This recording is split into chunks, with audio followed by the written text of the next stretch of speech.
জানি না হঠাৎ করে কি হয়ে গেছে, কারোর সাথে কথা বলতে ইচ্ছে করে না।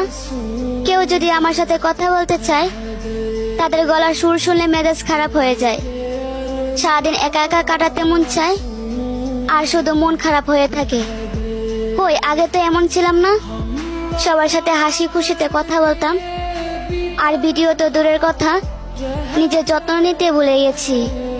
জানি না কেন এমন হচ্ছে, শুধু এতটুকু বুঝলাম আমি মানুষটা ভালো নেই।